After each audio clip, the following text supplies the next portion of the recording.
அவதார புருஷனான ராமபிரானுடைய தந்தை தசரதர் பல மனைவிகளை மணந்திருந்தாலும் அவருடைய புத்திரனான ராமபிரான் ஏகபத்தினி விரதனாகவே இருந்தார். அழகு ராமருக்கும் சீதாவுக்கும் திருமணம் நடந்த அந்த நாள் இரவு ராமருக்கு மிகவும் கால்கள் வலித்தனவா. அதனால சீதாவிடம் எனது கால்களை கொஞ்சம் பிடித்து விட முடியுமான்னு ராமர் கேட்டாராம்.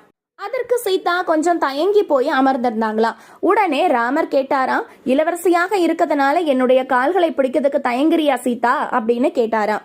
சீதாதேவி சொன்னாங்களாம், உங்களுடைய புனிதமான இந்த கால்கள் பட்டு அகலிகை கல்லிலிருந்து விமோச்சனம் கிடைச்சது. அதுபோல நான் அணிஞ்சிருக்கக்கூடிய இந்த நவரத்தின கற்கள் மோதிரத்துல இருந்து ஏதாவது ஒரு பெண் வந்து எனக்கு போட்டியா வந்துருவாளோன்னு எனக்கு பயமாக இருக்குன்னு சீதா சொன்னாங்களாம். அதை கேட்ட ராமர் சிரித்துக்கொண்டே, நீ மட்டும்தான் எனக்கு மனைவி, நான் மனதளவில் கூட வேறொரு பெண்ணை நான் நினைக்க கூட மாட்டேன் என்று ராமர் வாக்கு கொடுத்தாராம். அதனாலதான் ஸ்ரீராமர் ஏகபத்தினி விரதனாக இருக்கிறார்.